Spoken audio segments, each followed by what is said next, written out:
Et on retrouve tout de suite Bernard Veil avec ses invités dans son émission Parlons Patrimoine. Bonsoir, ravi de vous revoir et de faire cette nouvelle émission avec vous. C'est maintenant un rendez-vous, c'est notre rendez-vous. Et vous êtes de plus en plus nombreux à nous suivre. Le secteur du luxe n'en finit pas de monter. LVMH cotait 280 € en novembre 2018 et vaut aujourd'hui plus de 720 €. Ce secteur est un vrai secteur de croissance avec de très gros profits et des rapprochements à réaliser, à espérer ou à rêver dans tous les sens. Comme beaucoup de secteurs, une des origines de la hausse est l'enrichissement de la population qui a beaucoup été aidé par les politiques monétaires accommodantes et bien entendu par la croissance constante de la Chine depuis de longues années maintenant. Pour certains biens, on en manque ou on va en manquer car la quantité est limitée. Mais le luxe est aussi innover et se développer vers des biens dont on ne manquera jamais et qui pourraient devenir ces secteurs de croissance. Je pense que ce secteur va continuer à se développer et à croître pour au moins 3 raisons. La croissance est réelle, le profit aussi et les coûts de fabrication s'effondrent. Disons qu'ils baissent. Les influenceurs et les influenceuses poussent la machine à fond et toute la jeunesse en rêve de produits de luxe. Le secteur n'est qu'au début de sa révolution digitale et de la vente en ligne. Pendant longtemps, pour garder une image de luxe, le secteur a rechigné à aller sur Internet pour vendre. Mais le Covid et le confinement ont changé la donne. Je suis allé regarder la composition du principal ETF, Tracker, de l'indice luxe. Et j'y ai trouvé les valeurs suivantes. Tesla, LVMH, Richemont, Daimler, Estée Lauder, Kering, Hermès, Diageo, Nike, Pernod Ricard. Et vous remarquerez que ces valeurs, elles peuvent être un petit peu surprenantes. On comprend que le luxe est partout et qu'il a aussi la capacité à se développer. Nike, il y a 20 ans, n'était pas une marque de luxe et n'aurait pas figuré dans les trackers. Aujourd'hui, il y est.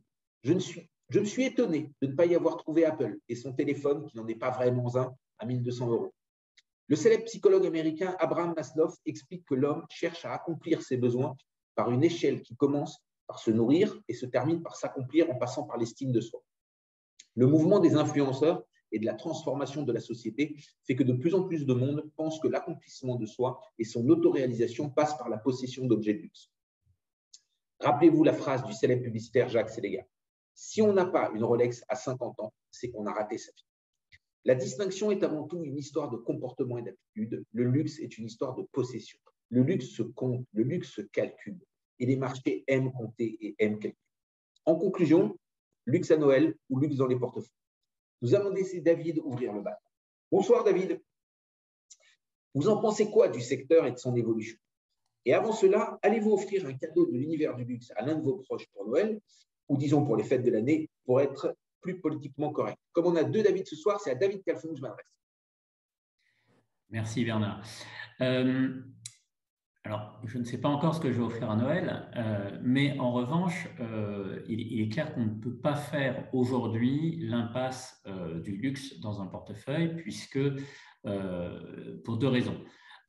Premièrement, en termes de capitalisation boursière, c'est un secteur qui commence à représenter une grosse partie du marché.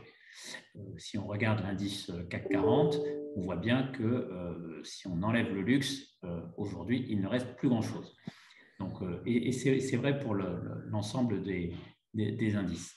Donc, si on veut représenter le marché, il faut effectivement être relativement présent sur ce secteur.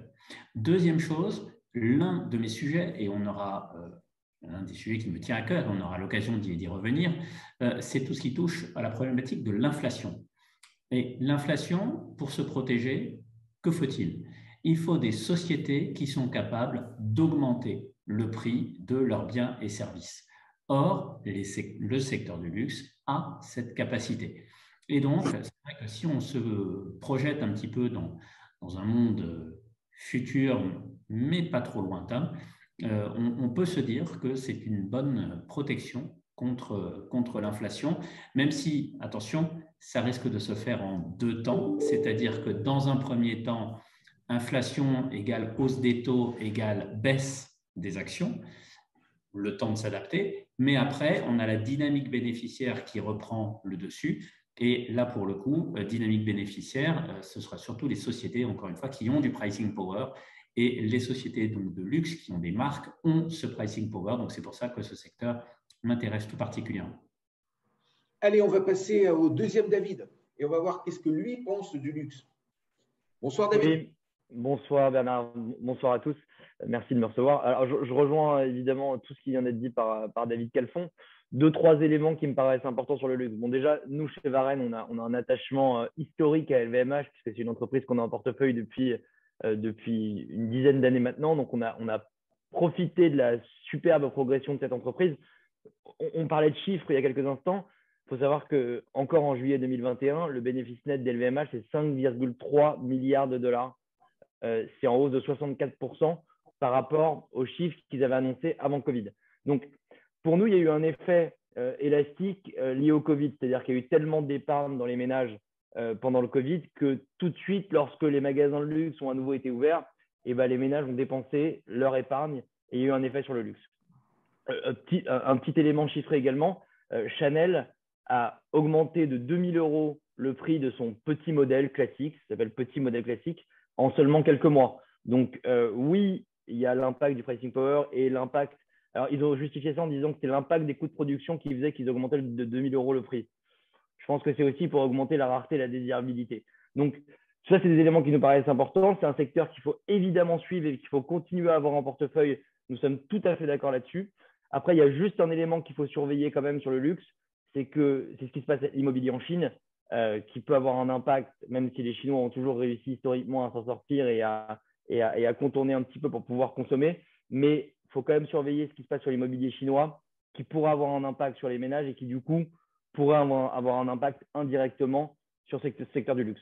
Mais c'est vraiment un secteur qu'il faut continuer à surveiller de près et nous, on pense à avoir en portefeuille. Ok, on va passer à Maël Toledano pour avoir son avis. Alors, Maël est un peu moins financier, donc il va avoir un avis probablement un peu décalé et arriver à des conclusions peut-être similaires ou différentes, mais par d'autres chemins de pensée. On vous écoute, Maël.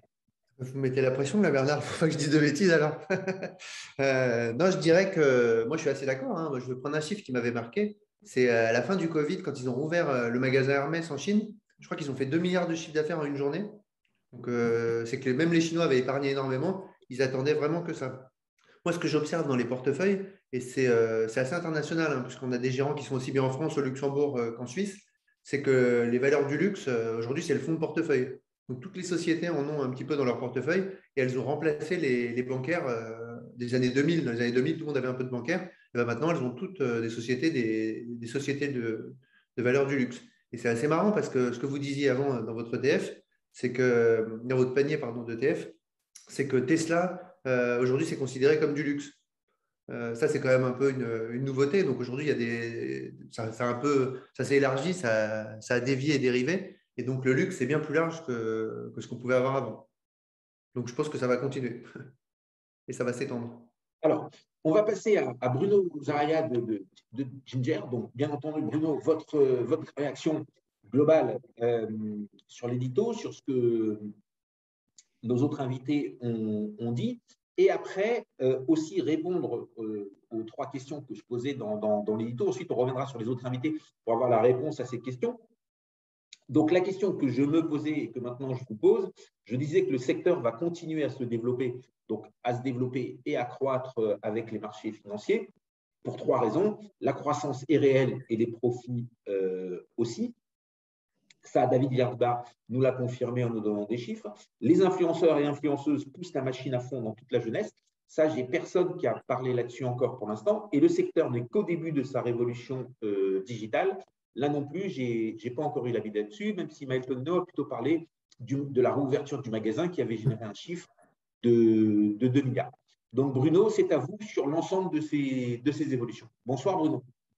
Bonsoir Bernard, bonsoir à toutes et à tous. Écoutez, moi déjà, je vais peut-être avoir une position un peu différente de l'ensemble des intervenants. C'est-à-dire que je suis d'accord sur une chose, de dire que le luxe a de l'avenir. Vous savez, en 2000, les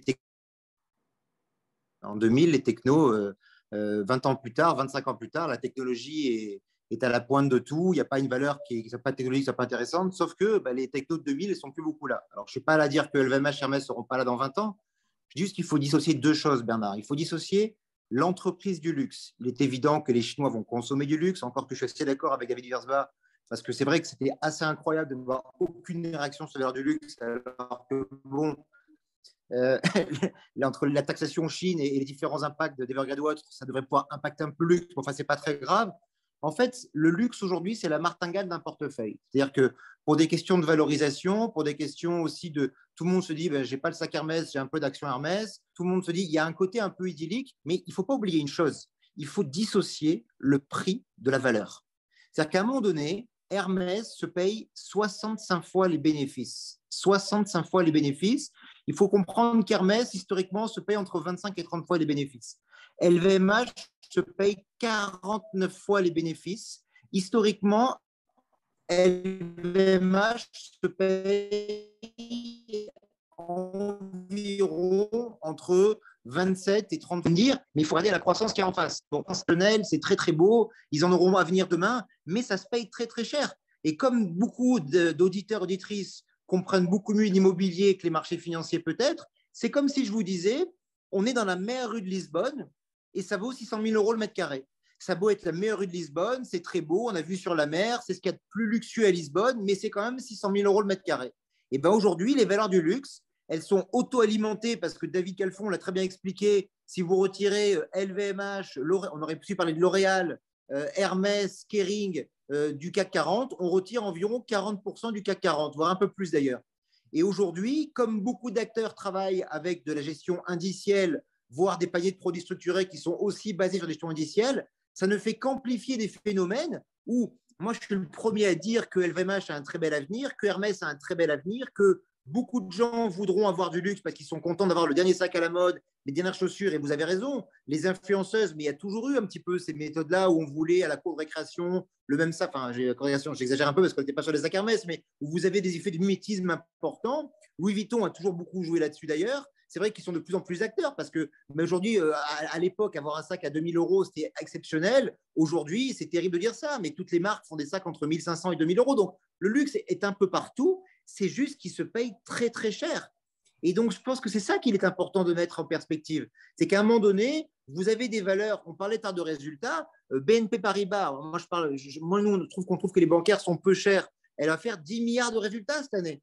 Elle se paye 8 fois les bénéfices face à une boîte qui se paye 48 fois les bénéfices. Donc, si vous voulez, à un moment donné, nous, on ne dit pas que le luxe va s'écrouler. On dit qu'il est pricé très, très cher et qu'il y a pas mal de valeurs dans le marché qui devraient normalement rattraper ça. Et je comprends très, très bien le phénomène de mode. Je comprends aussi le pricing power, c'est vrai, parce que de toute façon, David Calfon a raison. Face à des phénomènes inflationnistes, il vaut mieux avoir des actifs réels. Et donc, toutes les actions, d'ailleurs, pas que le luxe. Mais c'est vrai qu'aujourd'hui, le luxe, ça se paye très, très cher. Donc voilà, c'est très bien. Mais ce qu'on précise comme phénomène, c'est très identifié dans le marché. Bruno, je vous arrête et en une minute sur les 3 questions. Donc, la première, vous avez répondu. La croissance est réelle, le profit aussi et les coûts de fabrication s'effondrent. Vous avez parlé de prix et de valeur qui était un peu une manière de réponse. Deuxième chose, les influenceurs et influenceuses poussent la machine à fond et toute la jeunesse en rêve. Là aussi, vous y avez répondu en disant que les gens veulent du luxe, que vous croyez dans le luxe à l'avenir, que le luxe va continuer à croître. La troisième question, vous ne nous y avez pas répondu. Le secteur n'est qu'au début de sa révolution digitale et de la vente en ligne. Est-ce que vous pensez que ça va être un moteur? Je rappelle juste un chiffre. Pour la journée des célibataires d'Alibaba, je crois que c'est 74 milliards d'euros en un jour de vente. Écoutez, alors, attendez, votre bande passante est faible. En ligne, de toute façon, on l'a vu avec Amazon. Excusez-moi, vous m'entendez mieux? Oui, mieux. Je n'ai pas bougé pourtant, je suis désolé. Non, ce que je dis juste, c'est que je crois que, bien sûr, on avait tout le monde a conscience que les ventes en ligne progressent. Alors moi, pour connaître un peu mieux Hermès que LVMH, je sais que autant sur les commandes, tout ce qui est vêtements, petites maroquineries, ça se passe bien. Pour acheter un sac Kelly, de toute façon, c'est plus dans un magasin. Mais vous avez raison. Je crois que l'achat via Internet, c'est même pas la révolution actuelle. C'est une révolution qui s'est amplifiée avec le Covid, où les gens ont pris des habitudes de consommation un peu différentes. Encore que pour le luxe, je pense qu'on a besoin de se retrouver dans un écrin, dans un magasin, qu'on vous dise bonjour gentiment, qu'on vous sert un petit jus d'orange. Enfin, je ne sais pas comment ça se passe. J'imagine que ça doit… Quand on vous vend un sac à des milliers d'euros, j'imagine qu'il doit avoir autour un petit quelque chose qu'on n'a pas devant son ordinateur. Néanmoins, pour faire le parallèle avec Amazon, Amazon ne fera pas de bénéfice au 3e trimestre. Et ne fera pas au 4e. Ok. On vous Parce entend. que justement, vous avez des On vous coûts entend qui plus, augmentent David. fortement, David, notamment par rapport à la Bruno, main-d'œuvre, par Bruno, rapport on à des vous coûts de entend plus. développement. On va passer à David Wiersbach. Alors, sur ces trois questions, la croissance est réelle, le profit aussi et les coûts de fabrication s'effondrent. Les influenceurs et influenceurs poussent la machine à fond et toute la jeunesse en rêve. Le secteur n'est qu'au début de sa révolution digitale et de sa vente en ligne. Oui, oui. Alors, pour répondre sur les 3 points assez rapidement et laisser la parole aux autres, sur la croissance, c'est inéluctable. Malgré toutes les craintes qu'on peut avoir sur l'économie et les marchés en ce moment, la croissance est solide, elle est stable. Les plus riches sont de plus en plus riches, donc la consommation dans le luxe, elle existe et ça se retrouve absolument parfaitement dans les chiffres. J'en ai touché un mot tout à l'heure. Sur le deuxième point, c'est extrêmement important aussi. Le phénomène sur les influenceurs a connu une évolution extrêmement rapide ces dernières années. Les grandes marques de luxe, jusqu'à il y a quelques années, ne souhaitaient pas faire appel à des influenceurs. Pourquoi? Parce qu'ils voulaient garder l'exclusivité, ils voulaient garder le contrôle de la communication sur leur marque. Et vraiment, c'était quelque chose qu'ils n'avaient pas du tout imaginé. Ils faisaient des partenariats, en gros, avec des grandes célébrités, mais tout ce qui était le monde de l'influence était complètement écarté. Ça a complètement changé. Ils se sont rendus compte que c'était obligatoire, en essayant de contrôler comme ils le peuvent, de passer par l'influence. Mais aujourd'hui, les grandes marques utilisent des influenceurs et ça permet d'avoir un accès au luxe un peu plus important qu'avant. Et c'est aussi pour ça, et je crois que Bruno l'évoquait il y a quelques instants, que de plus en plus de marques de luxe font des produits d'appel un petit peu moins chers que les grands sacs qui coûtent des milliers d'euros dont on parlait tout à l'heure. Et enfin, sur le dernier point, sur les ventes en ligne, il y a aussi une évolution phénoménale, j'allais dire, notamment liée au Covid. Alors moi, contrairement à Bruno, je connais mieux LVMH qu'Hermès, mais notamment en 2020, le groupe LVMH s'est félicité d'une accélération immense et extrêmement rapide des ventes sur Internet, et ça a permis de compenser une partie très importante des fermetures des boutiques pendant plusieurs mois en 2020. Donc, évidemment, l'expérience boutique est extrêmement importante, je suis d'accord, mais selon nous, il y aura un avant et un après, et il y aura quand même de plus en plus de ventes sur Internet pour ces grandes enseignes. Alors, David Calfon, sur ces 3 points. Alors, sur le point des influenceurs, effectivement, bon, je pense que c'est nouveau sans l'être. Il ne faut pas oublier quand même que l'un des sacs phares chez Hermès s'appelle quand même le sac Birkin. Donc, effectivement, Jane Birkin, etc., ça fait partie des choses qui ont toujours été utilisées pour essayer de développer l'envie de ces produits. Alors, maintenant, sur la révolution digitale, c'est la seule chose qui nous permet de penser que ces sociétés peuvent aller encore plus loin parce qu'effectivement, Bruno Zarraia avait un point très juste, j'avais oublié de mentionner, mais qui est important, c'est que les valorisations sont élevées. Donc, ces valorisations, elles ne se justifient que s'il y a une forte croissance des bénéfices. Donc, cette croissance, elle vient soit d'une amélioration générale du niveau de vie, et donc on peut penser effectivement au marché émergent, mais pas que à la Chine, je dirais à l'enrichissement global de la population, et donc qui permettrait d'avoir de plus en plus de personnes qui vont vouloir montrer qu'il y a eu enrichissement et donc qu'ils peuvent se payer ce genre de produits. Mais s'il n'y a pas également du côté des entreprises de quoi les révolutionner un petit peu dans leur mode de distribution, dans leur mode dans les canaux de vente, etc., effectivement, cette croissance des ventes et du chiffre d'affaires, du chiffre d'affaires et des bénéfices va être quand même un sujet vu les valorisations actuelles. OK, alors c'est Maël qui va conclure.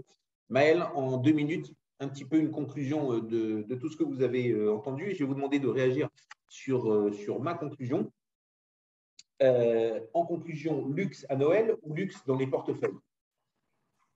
Je dirais que moi, je suis un peu d'accord avec pas mal de choses qui se sont dites, notamment avec Bruno. Moi, je pense que quand on achète un sac 2-3 000 euros, on ne l'achète pas sur Internet, hein. On l'achète dans un magasin. Ça fait partie du plaisir d'aller dépenser tout son argent dans le magasin. C'est que vous êtes accueilli par une hôtesse, elle vous sert une petite coupe de champagne, elle vous accompagne, elle vous montre les 10 modèles de sacs. Je pense que ça existera toujours. Maintenant, c'est vrai qu'on achète plus facilement sur Internet et qu'on renvoie plus facilement.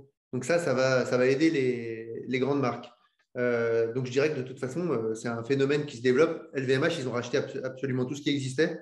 Ça va continuer comme ça, hein. Moi, je pense qu'à terme, il y aura Kering, LVMH et Richemont. Voilà, il y aura peut-être 3 gros empires qui vont s'affronter, qui sont quasiment en situation de monopole. Dès qu'il y a une petite entreprise sympa qui se lance, bah, ils se jettent dessus et ils la rachètent.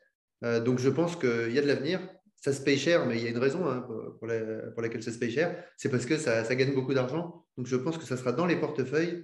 Et pour ceux qui ont la chance et les moyens de pouvoir l'offrir à leurs proches pour Noël, eh ben, je pense que ça fera également partie de la liste des cadeaux de Noël. Merci. Donc, l'avis de Maël Toledano, c'est fromage et dessert.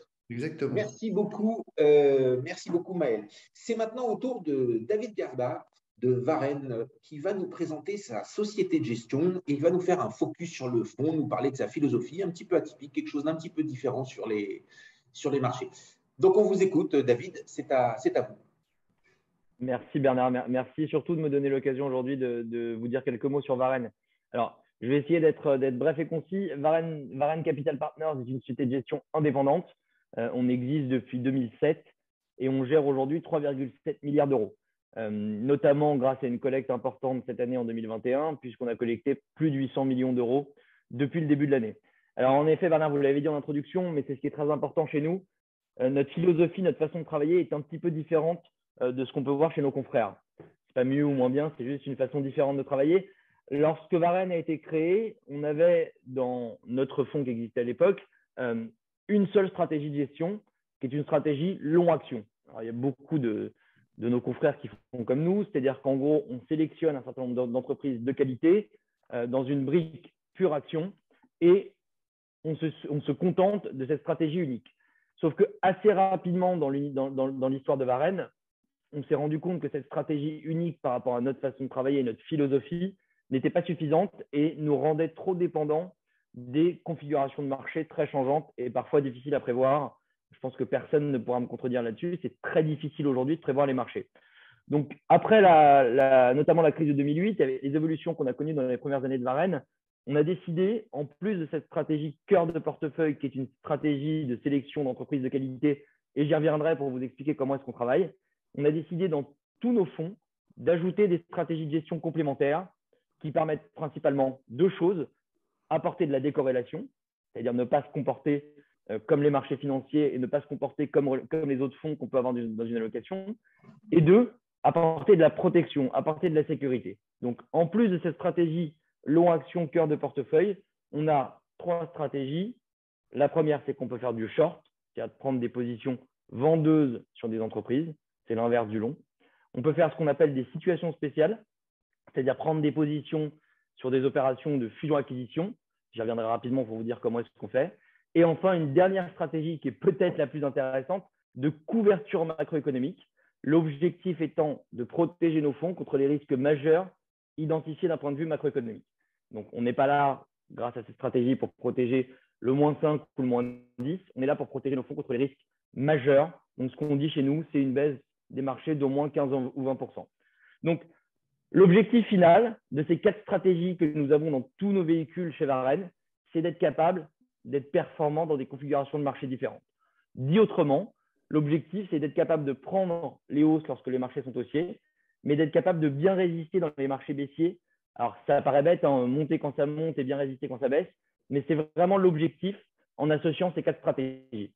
Donc, pour vous expliquer de façon assez succincte comment est-ce qu'on travaille sur ces stratégies. La stratégie long action, c'est vraiment la stratégie cœur. C'est celle qui permet de générer ce qu'on appelle de l'alpha, donc générer du rendement dans les portefeuilles de nos clients. On sélectionne, c'est une vraie gestion de conviction, on sélectionne des entreprises de qualité qui correspondent à un certain nombre de critères. Donc déjà, on va aller que sur du marché développé, principalement Europe et États-Unis. On va exclure beaucoup de secteurs, tous les secteurs pour lesquels on n'est pas capable de lire la stratégie de gestion, pour lesquels on n'est pas capable de donner un prix. Notre métier, c'est de donner un prix à une entreprise. Si on n'est pas capable de le faire, on ne le fera pas. Donc, on n'achète pas, par exemple, de bancaire chez Varenne parce qu'on n'est pas capable de vous dire combien valent les fonds propres de la Société Générale ou de Natixis. Donc, il y a tout un certain nombre de secteurs qui sont exclus. Pas de financière, pas de procyclique, pas de matières premières, pas d'immobilier. Une fois qu'on a exclu tout ça, on n'a pas de biais et on va aller chercher des entreprises qui correspondent à nos critères. C'est-à-dire qu'on veut qu'elles aient des perspectives économiques favorables. On veut qu'elles aient soit du pricing power, soit du costing power, soit idéalement les deux. on veut que le management soit de qualité, on veut être capable de lire le business. Et si l'entreprise match tous ces critères et qu'elle a une décote suffisante, on veut une décote d'au moins 50% par rapport à notre estimation de valeur, alors elle peut intégrer notre portefeuille. Dans nos fonds les plus diversifiés, le fonds le plus diversifié, c'est un fonds qui s'appelle Varenne Global, on a entre 40 et 50 lignes en portefeuille. Donc, ça reste une vraie gestion de conviction. Il y a pas mal de choses qui sont importantes à dire. Ce qui est important aujourd'hui à dire, je pense, c'est que tout est fait maison. C'est ce qui nous différencie de beaucoup d'acteurs de la finance. C'est-à-dire qu'il y a beaucoup d'acteurs qui vont faire appel à ce qu'on appelle des brokers, des intermédiaires financiers qui vont leur dire il faut acheter, vendre ou être neutre sur telle ou telle entreprise. Chez nous, ça n'existe pas. En plus de 10 ans chez Varenne, je n'ai jamais vu une note de broker sur un bureau. On fait tout nous-mêmes. Comment est-ce qu'on fait? On a développé des outils, des bases de données, soit fondamentales, soit comportementales. Le fondamental, c'est aller regarder les chiffres des entreprises. On utilise des outils comme Bloomberg qui nous permettent de nous donner les retours sur capitaux propres, les chiffres de trésorerie des entreprises. Enfin, vraiment des éléments classiques qu'on va analyser à la sauce Varenne, je dirais.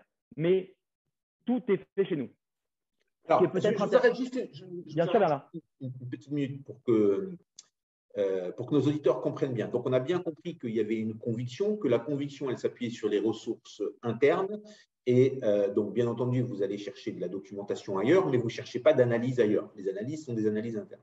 Est-ce que vous pourriez nous donner, par exemple, trois vraies convictions que vous avez aujourd'hui et peut-être nous expliquer avec pourquoi vos analyses internes vous ont permis d'avoir ces convictions? Alors, je pense qu'on en connaît déjà une, c'est LVMH, puisque vous nous dites que vous l'avez depuis 10 ans. Donc, si on l'a depuis 10 ans, c'est que quand même, vous devez être un peu convaincu. Alors, on va dire LVMH, confirmez-nous que c'en est une et deux autres. Alors, bien sûr. Alors, très intéressant. LVMH, c'est une vieille conviction, entre guillemets, dans le sens où, en arrivant fin 2019 et début 2020, vous voyez où je veux en venir, avant la crise du Covid, LVMH est une des principales entreprises dans nos portefeuilles. En revanche, même si ça reste toujours une conviction, aujourd'hui, ça n'est plus parmi les principales lignes parce qu'il y a des raisons qui sont, je parlais tout à l'heure de la Chine, qui font que ça n'est plus une de nos principales convictions. Ce qui est intéressant aussi, quand vous investissez dans une société de gestion comme Varenne, c'est l'agilité et la capacité de la gestion à réagir rapidement. Après avoir laissé passer le premier trimestre 2020, dans lequel on était dans le flou artistique le plus total et dans lequel on était incapable de dire si telle ou telle entreprise tirerait bénéfice ou au contraire souffrirait du Covid. Après ce premier trimestre, fin mars, début avril, l'équipe de gestion chez nous a fait pas mal de changements dans le portefeuille. C'est à ce moment-là d'ailleurs qu'on a réduit LVMH, mais c'est aussi à ce moment-là qu'on a sorti des entreprises qui n'avaient plus rien à faire dans notre portefeuille. Je pense notamment à Walt Disney, que tout le monde connaît et qui était une conviction forte. Une fois que les parcs d'attractions sont fermés, qu'il n'y a plus de produits dérivés et qu'il n'y a plus de cinéma, c'est très compliqué pour Walt Disney. Même si Disney+, la vidéo on demand, leur a permis de surnager un petit peu. Mais c'était très compliqué. Donc, il y a des entreprises qu'on a sorties et d'autres qu'on a intégrées à ce moment-là et qui sont d'ailleurs, pour la plupart, parmi nos principales convictions toujours aujourd'hui. Je pense à Alphabet, la maison mère de Google, qui est la principale ligne dans nos portefeuilles. Et je pense, je ne vous cite pas une entreprise, mais je vous cite un secteur sur lequel on a une exposition depuis maintenant 18 mois, c'est les semi-conducteurs. Vous savez, c'est ces petites puces qui permettent, qu'il y a absolument partout. Il y a deux entreprises qu'on a en portefeuille, Lam Research et KLA. Donc ça, c'est pour les convictions. Et alors, je profite de votre question pour rebondir sur, là, je vous ai parlé des bases de données fondamentales, mais je vais vous parler des bases de données comportementales.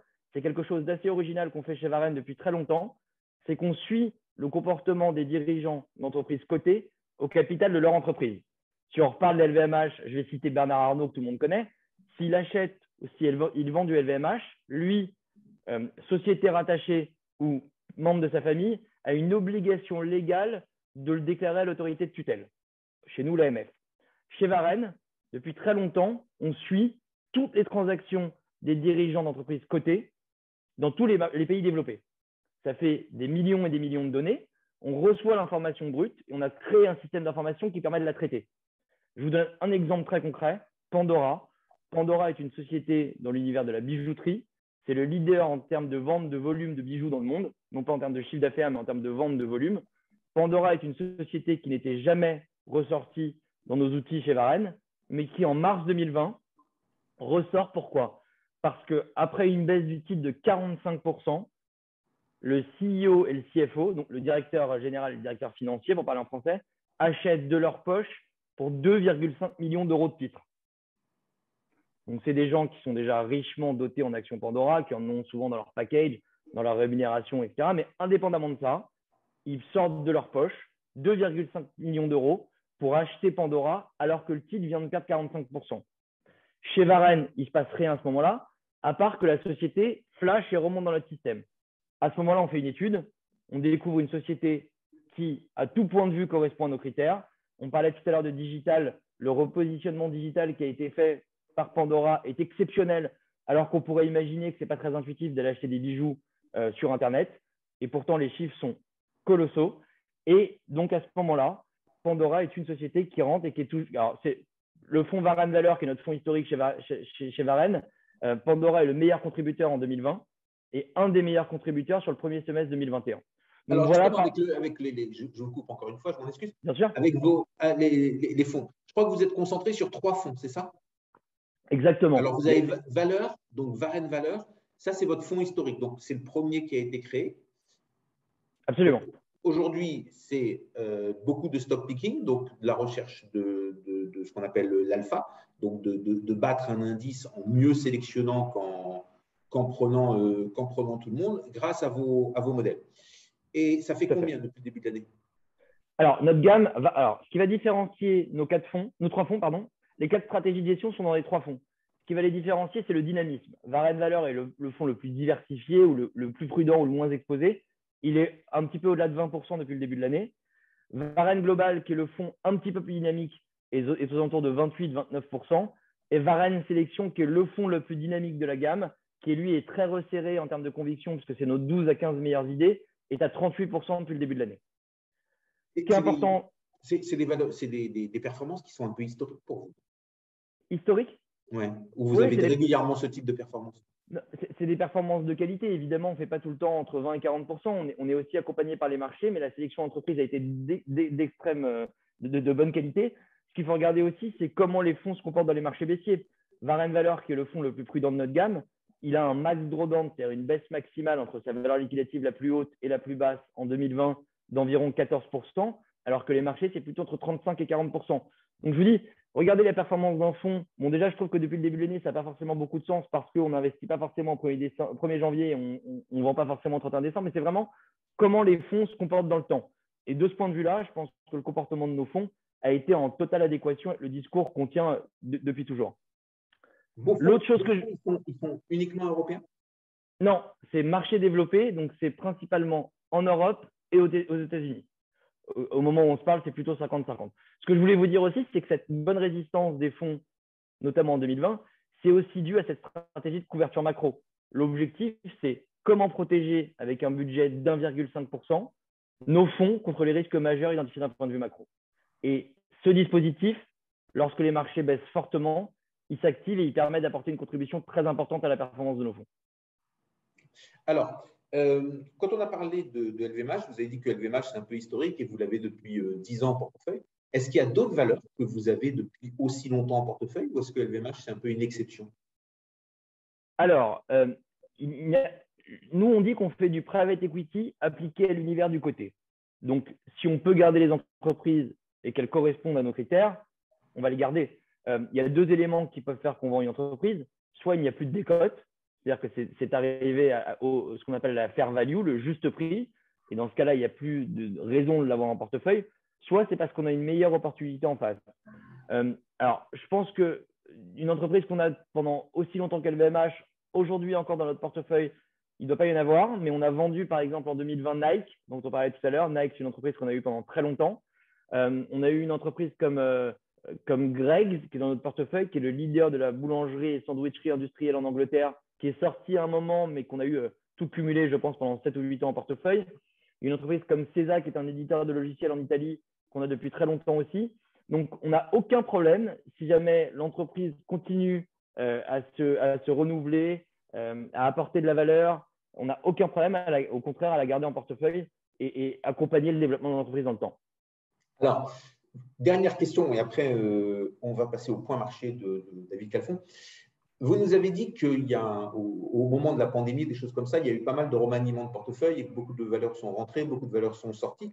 Bon, c'est vrai que cette onde de choc permettait de voir les choses sous un angle différent. La pandémie, elle n'est pas derrière nous. Hein. On est en plein dedans quand on voit comment ça revient. Mais en tout cas, ça a modifié l'économie.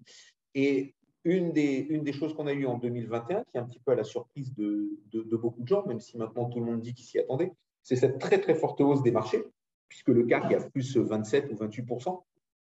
Et donc, derrière, on voit qu'avec une sélection dynamique, comme dans votre Varenne sélection, on est à 38%. Est-ce que ça va entraîner chez vous un remaniement des valeurs? Est-ce que vous sentez ça? Est-ce que vous en parlez déjà en interne? Et on va avoir une valse des entrées-sorties. Oui, merci pour cette excellente question. C'est tout à fait d'actualité. Alors, il y a plusieurs choses. Déjà, si je parle du passé en 10 secondes, généralement, chez Varenne, on a 3 à 4 sociétés qui rentrent et 3 à 4 qui sortent par an, si on fait une moyenne sur les 12-13 dernières années. 2020, on a été beaucoup plus actifs. On le disait tout à l'heure, il y a eu pas mal de mouvements à l'avant, mais surtout à l'achat. Il y a quelque chose qui va me permettre de répondre à votre question qui est fondamental pour nous, c'est la dispersion. Depuis quelques années, les marchés montaient globalement de manière indifférenciée. Je fais une généralité évidemment pour aller vite. Notre point du coup, c'est que ce n'était pas très compliqué d'être un bon gérant. Ce qu'on constate depuis un an, c'est qu'il y a de plus en plus de dispersion. Il y a de la dispersion déjà entre les secteurs et à l'intérieur même des secteurs, il y a de la dispersion entre les entreprises. C'est pour ça qu'aujourd'hui, pour nous, investir dans des fonds, dans des gérants, dans des gestions actives, ça a toute sa valeur parce que ça permet de faire la différence. Notre métier à nous, ce n'est pas d'aller chercher 1000 entreprises, c'est d'en chercher pour les fonds les plus diversifiés une quarantaine. Donc, aller chercher aujourd'hui les bons candidats qui correspondent à nos critères, eh ben, c'est notre métier et on en trouve.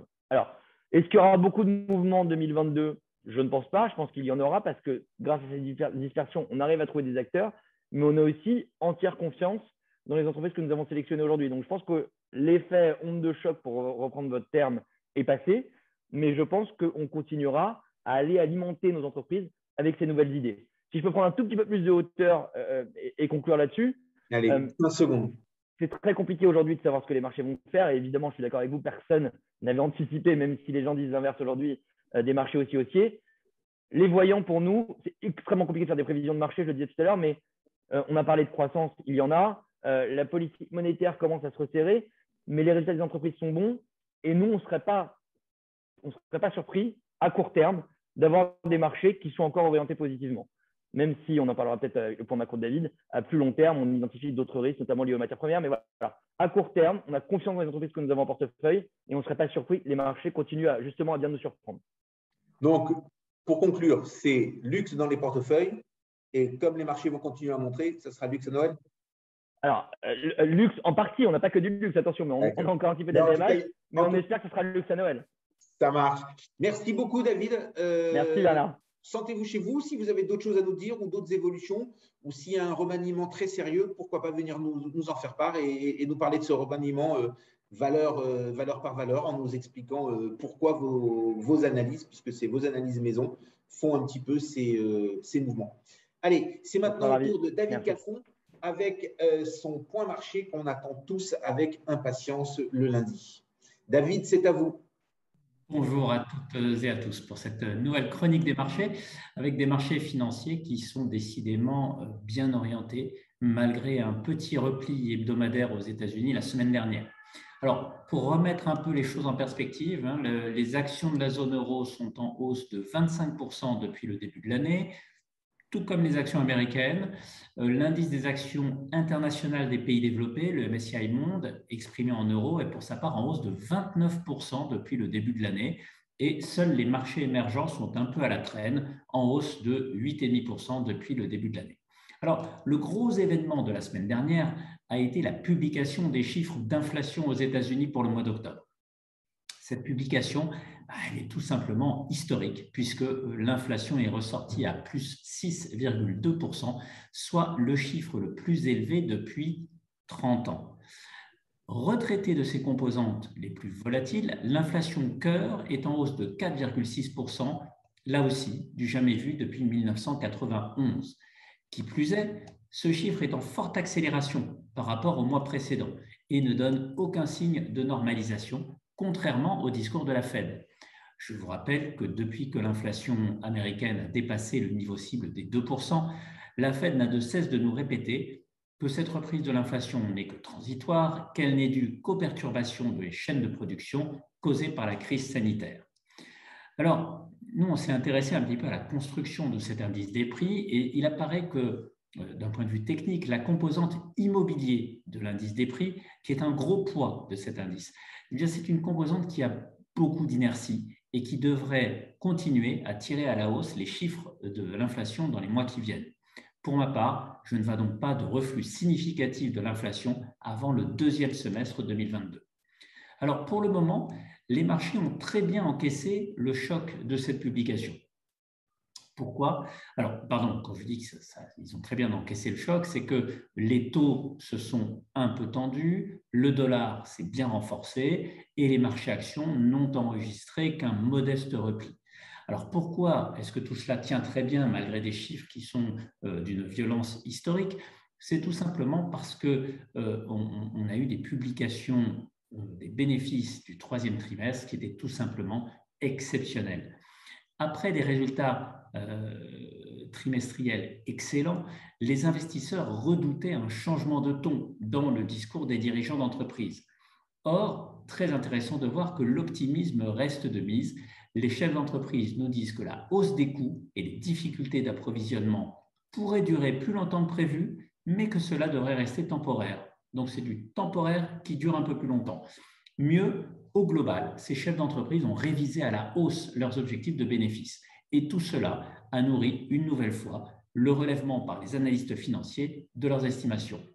Alors, le bémol, c'est que ce flux de bonnes nouvelles, il est derrière nous maintenant et qu'il va nous falloir attendre le trimestre prochain pour en savoir plus sur ce front. Alors, bien sûr, vous me direz, un trimestre, c'est que 3 mois, c'est dans bientôt, mais pour les marchés financiers, en 3 mois, il peut se passer beaucoup de choses, ça me paraît toujours une éternité. Alors, en l'absence de ces publications, on peut tout simplement parier que les investisseurs vont se concentrer davantage sur les données économiques qui, elles, sont publiées tous les mois, parmi lesquelles nous avons celle de l'inflation. Alors, effectivement, tout cela fait le cas pour un peu plus de volatilité sur les marchés actions dans les semaines à venir, sans pour autant avoir un repli marqué des marchés. En effet, la Fed nous a donné rendez-vous au deuxième trimestre 2022 pour voir si son scénario de normalisation de l'inflation se vérifie. Et il est très probable que d'ici là, les investisseurs patientent encore. Mais c'est là qu'on a une vraie question. Et Bernard, je vais vous la poser. Les résultats des entreprises seront-ils assez bons pour faire oublier aux investisseurs les mauvais chiffres de l'inflation? Alors, je vais tout de suite vous y répondre. Voilà, ma réponse, elle est très facile. C'est en 3 lettres. Donc, je pense que vous l'avez deviné. C'est oui, bien sûr. C'est oui, bien sûr, les résultats vont être bons. Alors, je ne suis pas devin, je ne vois pas l'avenir, mais on est sur une lancée positive. Ils ont été bons au premier trimestre, ils ont été bons au deuxième trimestre. On voit bien qu'ils se développent. Ils ont été bons au troisième trimestre. Donc, le quatrième trimestre va accumuler cette lancée. Les patrons savent très bien que ce n'est pas au quatrième trimestre qu'ils font les dépenses, donc ils font les promesses. Ils promettent peut-être des augmentations de salaire parce qu'on sent qu'il y a une tension sur les cadres, mais ils ne vont pas les faire maintenant. Ils vont réserver ça pour l'année prochaine, ce qui permettra de les budgéter. Comme on est tendu et que les stocks sont tendus, les prix montent, on le voit très bien ça. Donc les prix montent, ce qui veut dire que les marges vont être un petit peu plus fortes dans plein de secteurs. Même s'il y a des tensions, c'est vrai que cette histoire d'immobilier en Chine fait peur, mais les Chinois commandent à l'avance, on commande tous à l'avance. Donc si quelque chose doit se passer, c'est dans quelques mois qu'on en payera le prix. Donc oui, je suis persuadé que les résultats vont être bons. Comme les résultats vont être bons, je suis même aussi persuadé que l'ensemble des dirigeants ne vont pas en profiter pour passer trop de provisions. Ils ne vont pas jouer cette carte-là et garder des réserves et faire du frigo. Ils vont pousser les résultats pour avoir de bons résultats boursiers, de bonnes hausses. Ce qu'il ne faut pas oublier, c'est que beaucoup de revenus sont aussi tirés à la hausse par des résultats boursiers, par un jeu de stock option, par un jeu de bénéfices ou par un jeu de primes. Et en plus, personne n'a envie de se faire peur. Donc, personne n'a envie de se gâcher l'année. C'est une vraie année de financier. C'est une vraie année de financier. Les marchés sont bien. Pratiquement, les bonnes thématiques ont poussé vraiment d'une manière très, très forte. Bruno Zaraia disait quelque chose de très juste. Hein. Une énorme partie de la gestion est indicielle. Donc, même quand on se veut non indiciel, on se réfère à un indice et on essaye de ne pas trop s'en éloigner non plus parce que les clients ne le comprendraient pas. Donc, les résultats sont bons. On a entendu David Vierba avec Varenne qui nous parle de résultats superbes. Donc, tout ça est bon et tout le monde va vouloir garder ces résultats. Donc, pour moi, oui, les résultats sont bons. Après, l'inflation, même pas peur. Voilà, même pas peur de l'inflation. Je pense que c'est la chose, et vous le dites souvent, et je suis d'accord avec vous, je pense que c'est la chose que nos dirigeants gèrent le mieux et savent le mieux travailler. Donc, ils vont piloter l'inflation, ils vont se servir de l'inflation comme d'un outil pour combattre la dette. C'est un peu technique aussi, mais quand on laisse filer l'inflation, enfin, là, on ne la laisse pas filer, mais disons, quand on subit une inflation à 4%, mécaniquement, la dette baisse de 4%. Donc, si on arrive à avoir une inflation légèrement supérieure au taux d'intérêt, on s'enrichit. Ce qui a été une des très fortes raisons de l'enrichissement des particuliers dans l'immobilier, avec une inflation légèrement supérieure au taux d'intérêt, surtout pour ceux qui avaient pris des taux d'intérêt variables. Et en plus, derrière, ils ont eu la hausse de l'immobilier comme bonus. Non, donc pour moi, tout est bon, il ne faut pas avoir peur, il ne faut pas diminuer les portefeuilles, tout va être bien. Alors après, il y a toujours le risque, vous le savez comme moi. Quand on a quelques cheveux blancs, on sait que c'est là où on ne s'attend pas que ça vient, mais ça, il faut l'assumer. Donc non, voilà, on pousse les portefeuilles. Mais par contre, moi, j'ai une autre question à vous poser parce que ces Chinois, avec cette crise immobilière qu'on sent venir en Chine, alors ils la cachent, ils la maîtrisent, ils la tiennent, ils la gèrent. Bon, c'est des vrais professionnels. Les médias ne s'en emparent pas, ni nos médias, nous, qui sont plutôt assez libres. On ne voit pas des articles massifs qui doivent nous faire peur, ni nos porte-paroles les plus importants. Mais moi, j'ai peur que ça puisse induire un phénomène en cascade et de domino. Pas pour la fin de l'année, mais pour 2022, j'ai bien peur que ça puisse être un sujet. Et voilà, je vous renvoie la question. Alors, je pense que ça peut faire partie effectivement des facteurs de risque pour 2022. Ceci dit, ce qui va compter essentiellement pour nous, investisseurs étrangers, c'est l'exposition des investisseurs étrangers sur ce secteur-là. On a vu effectivement que lorsque la Chine règle le sujet, commence à régler un peu le sujet d'un promoteur immobilier extrêmement endetté, il y a une différence très nette qui est faite entre les investisseurs étrangers qui avaient prêté de l'argent, qui eux se sont fait nettoyer, et les investisseurs locaux qui avaient prêté de l'argent ou, alors d'une manière ou d'une autre, hein, n'oubliez pas que lorsqu'on est client et qu'on achète un appartement en VFA, en vente future, en état d'achèvement, finalement, on prête de l'argent à la société en attendant que l'appartement soit livré. Et là, on voit que, bien entendu, de ce côté-là, l'État chinois a été extrêmement prudent pour ne pas faire dérailler l'équilibre de sa société au sens large et voilà, pour qu'il n'y ait pas de mouvement de foule. Donc, pour le moment, moi, ce que je vois, c'est que l'exposition au secteur immobilier des acteurs étrangers, c'est une exposition qui est dans la catégorie de ce qui est gérable, c'est-à-dire qu'elle va être concentrée sur quelques acteurs, sur quelques obligations, etc. Mais ce n'est pas quelque chose qui est aussi répandu que ne l'était, par exemple, les subprimes aux États-Unis. Voilà. Donc, pour le moment, moi, je ne vois pas de problème majeur sur ce sujet-là, même si, bien entendu, on va rester extrêmement attentif à la situation.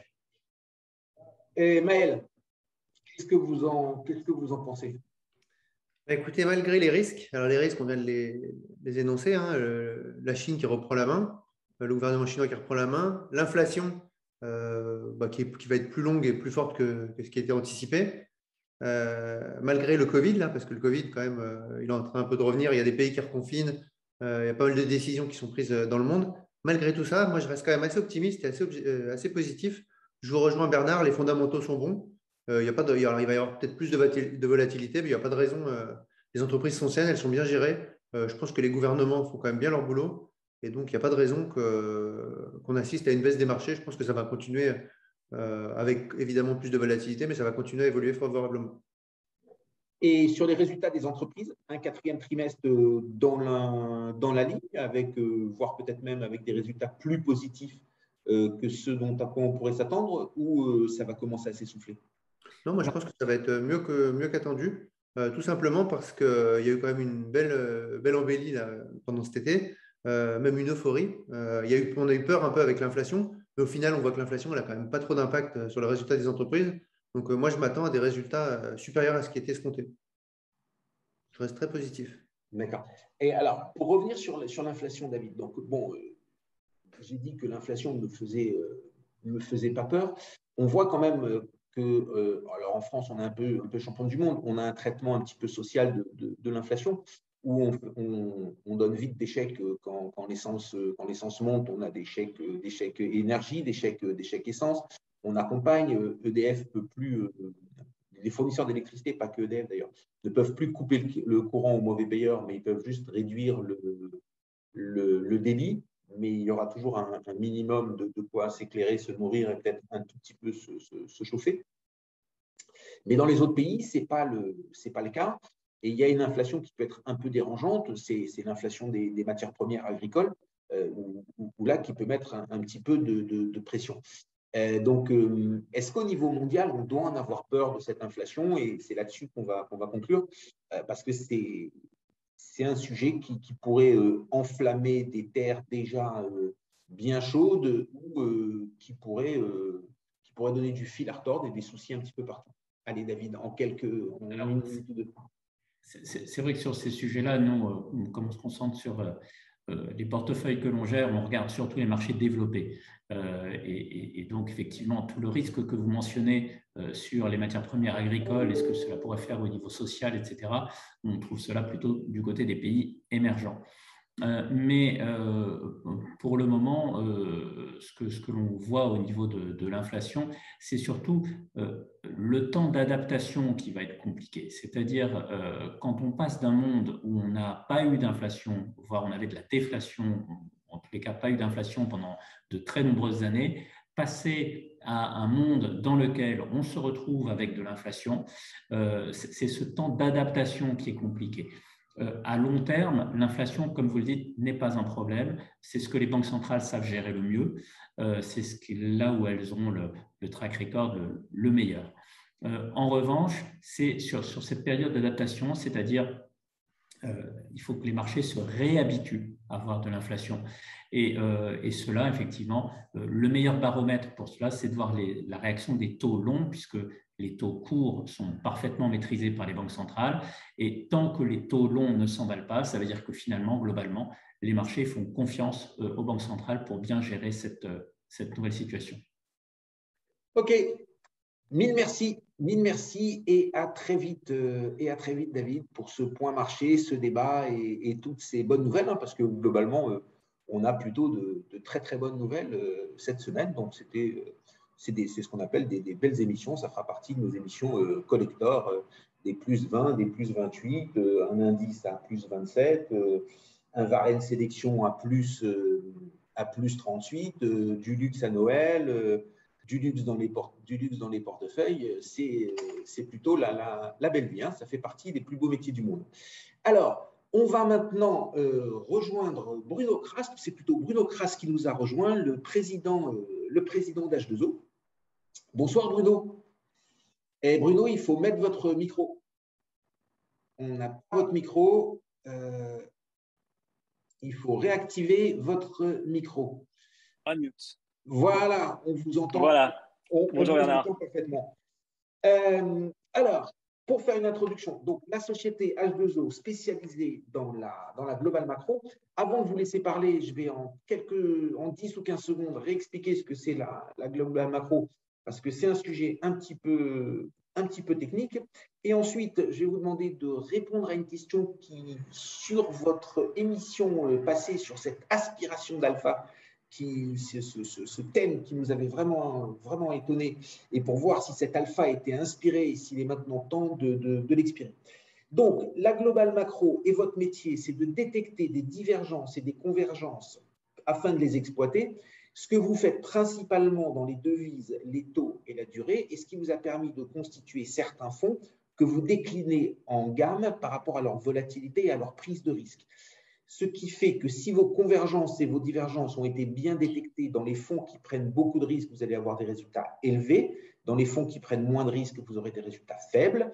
Et si vos convergences ne se retrouvent pas être les bonnes ou ce ne sont pas les bons choix, on va limiter les dégâts et avoir donc des rendements très faibles ou très faiblement négatifs dans les fonds prudents. Et par contre, des rendements qui pourront être plus négatifs dans les fonds les plus exposés. Donc, vous nous direz tout à l'heure si c'est aussi ce que vous pensez de la globale macro et c'est comme ça que vous voyez les choses. Et ensuite, l'an passé, quand vous étiez venu nous voir dans une situation très compliquée de Covid, de pandémie, qui avait énormément bousculé vos fonds, vous nous aviez dit c'est maintenant le moment de revenir. Toute cette période va nous permettre d'inspirer de l'alpha, donc de créer de la valeur future. Et en inspirant cet alpha, à un moment ou à un autre, nous le redonnerons et le redistribuerons à nos porteurs de parts. Donc, avant de vous laisser bien parler sur tout, juste réagissez sur ces 2 points et ensuite, on va vous écouter sur vos thèmes. Très bien. Alors, merci Bernard. Bon, je rajouterai juste sur votre description des fonds que les fonds qui sont à faible risque ont des horizons de placement courts et les fonds qui sont à risque élevé ont des horizons de placement longs. Quels que soient nos fonds aujourd'hui, sur 3 années, on a, par exemple, sur les produits plutôt risqués, qui sont plutôt sur des horizons de 3 à 5 ans, on a toujours été capable de délivrer des performances qui étaient de très bonne qualité, donc excellente qualité sur les produits risqués et sur les produits moins risqués de bonne qualité. Ça, c'est un point important. Et pour comprendre la différence, en fait, entre ce qui est fait dans la gestion traditionnelle, bon, on ne peut pas tout stéréotyper, mais la gestion traditionnelle, notamment la gestion action, elle gère en fait du bas vers le haut, c'est-à-dire qu'elle regarde plutôt la logique et les caractéristiques des différents investissements en tant que produit ou en tant que secteur ou en tant qu'action, et ensuite définit des stratégies. Nous regardons du haut vers le bas, c'est-à-dire qu'on fait ce qu'on appelle du top-down. Donc le global macro, ça commence par le global, quel est l'état du monde, comment le monde se porte, comment les gouvernements, est-ce que les gouvernements prennent les bonnes décisions, est-ce que les banques centrales prennent les bonnes décisions, est-ce que les taux de change sont au bon niveau, est-ce que les différentiels de taux entre les pays sont à des niveaux qui nous semblent logiques et congruents, et évidemment, si on ne le trouve pas, eh bien, on arbitre les pays entre eux, les changes entre eux et les marchés obligataires ou même actions entre eux. Donc, c'est ça le top-down. Et puis, pour revenir au 3e point, oui, on avait dit qu'on allait expirer de l'alpha, c'est ce qui est arrivé. Nos performances ont été très positives depuis l'année dernière, à l'aune d'ailleurs de toute la gestion d'actifs qui a bénéficié d'une liquidité extrêmement abondante qui a été injectée par les banques centrales. Je pense que tout vient de là. Je pense que la source de toutes les belles performances dont vous parliez, Bernard, c'est la liquidité. Vous savez, même dans un désert, si vous mettez de l'eau, vous aurez de la végétation. Donc, on a mis beaucoup de liquidité dans le système, ce qui fait que tous les prix des actifs ont tendance à s'apprécier fortement. Je vais vous interrompre une seconde. Quand on met de la liquidité pour des gérants d'actifs, pour des gérants d'actions, on comprend assez facilement pourquoi ça monte. Il y a plus d'argent, les gens viennent acheter et certains achètent, d'autres achètent derrière, les premiers rachètent encore et ils font monter le marché sur lequel ils sont et on voit des indices qui s'envolent. Et derrière, on va dire les faiseurs, ceux qui arrivent à faire un peu mieux, qui s'envolent un petit peu plus. Mais comment vous, dans la globale macro, le fait d'injecter de l'argent va vous permettre de créer de la valeur? Non, nous, on est en théorie pas sensible à l'injection de liquidité. Mais c'est un peu comme faire du vélo, il faut pédaler. Nous, on pédale avec nos moyens, comme d'autres investisseurs pédalent avec leurs propres moyens. Mais il faut reconnaître que quand la liquidité est injectée par les banques centrales, on pédale avec le vent dans le dos, comme tous les investisseurs. Mais nous, on a eu des années, même où la liquidité avait tendance à se raréfier, comme 2018, où nous avons eu des très bonnes années de performance. Il y a eu des années où la liquidité était ample, comme 2020, où nous avons eu une année qui n'était pas très bonne, parce qu'elle avait été, nos performances avaient été très affectées par le début d'année. Donc, on est, je pense, un peu moins sensible à ces injections de liquidité que de la gestion traditionnelle qui achète des actifs, parce que nous, comme vous le disiez très bien, Bernard, on achète et on vend des actifs. On ne fait pas qu'acheter, puisqu'on arbitre les actifs entre eux. Donc, on est quand même moins sensible à le montant de liquidité dans le système, mais il faut reconnaître que les marchés sont plus logiques quand il y a de la liquidité, parce que les marchés sont plutôt acheteurs. Et un acheteur est plus logique qu'un vendeur. Un vendeur, il vend par émotion, il vend par stress. Et donc, en général, quand on a des périodes de faible liquidité ou de liquidité drainée par les autorités, eh bien, il y a plus de stress, il y a plus d'émotions. Et malheureusement, dans ces cas-là, les marchés sont moins rationnels. Et comme nous appliquons quand même des approches qui sont rationnelles, eh bien, ces années-là, en général, sont un peu moins bonnes. Mais on en a fait des très bonnes, même dans des moments où les marchés étaient peu liquides. Enfin, il y avait peu de liquidité dans les marchés. Alors, aujourd'hui, les convergences et les divergences que vous détectez, les choses qui vous paraissent anormales, sur lesquelles vous allez acheter ou vendre pour essayer de créer de la valeur rapidement ou dans les semaines ou dans les mois à venir. Vous voulez bien nous donner quelques exemples? Oui, alors on peut vous donner quelques exemples. Bon, le premier exemple, c'est que les taux longs sont beaucoup trop bas. Donc, nous, on a tendance à les vendre, c'est-à-dire à emprunter plutôt que d'investir dans les taux d'intérêt. Parce que les taux d'intérêt, alors là, on est dans un monde, il faut bien l'avoir en tête, où les actifs sont administrés. Tous, obligatoirement. C'est-à-dire que tout actif est la valeur présente de cash flow futur. Et on en revient toujours à cette idée-là. Et cette valeur présente, elle est fonction de deux éléments. Au numérateur, eh bien, la valeur de ce cet actif va rapporter dans le temps. Donc, on va dire soit le taux d'intérêt nominal, soit la capacité à croître d'une société et à verser des dividendes. Et au dénominateur, ce sont les taux d'intérêt auxquels vous allez actualiser ces flux. Et on le voit aujourd'hui, c'est que les taux d'intérêt étant administrativement maintenus bas par les banques centrales, fait que tous les actifs, en fait, sont administrés par ce dénominateur. Le numérateur pourrait être libre, c'est-à-dire que chaque société a la liberté de faire la croissance qu'elle veut, qu'elle fasse du luxe, des banques, des autos. Évidemment, ça reste dans un marché qui est libre. Mais en revanche, les banques centrales font que cet actif reste quand même, on va dire, sous cette drogue de liquidité très peu chère, qui fait que les actifs sont plutôt à des niveaux élevés parce que les taux d'intérêt, c'est-à-dire le dénominateur, là où on divise, sont à des niveaux trop bas. Donc, la vraie question pour nous en tant que gérant global macro, c'est que feront les taux d'intérêt? C'est la première question. Et d'ailleurs, tout gérant doit se poser cette question. Parce que tout actif est une fonction des taux d'intérêt. Donc, si j'écoute ce que vous dites, vous pensez que les taux d'intérêt sont trop bas, donc vous pensez que les taux d'intérêt vont monter. Comme les taux d'intérêt, ce sont le dénominateur, si vous avez raison, l'ensemble des actifs qui ne compensent pas par de la croissance doivent baisser. Alors, ça, c'est vrai, ça, c'est l'argument à l'ordre 1. À l'ordre 1, vous considérez que, évidemment, lorsque les taux sont plutôt à la hausse, c'est-à-dire que l'administration de ces taux d'intérêt va petit à petit devenir de plus en plus limitée, parce que les banques centrales vont faire moins d'achats non conventionnels, on l'entend avec le tapering aux US. Donc, on peut penser qu'il y aura moins d'administration et donc ça va créer une certaine forme de vente face pour les actifs.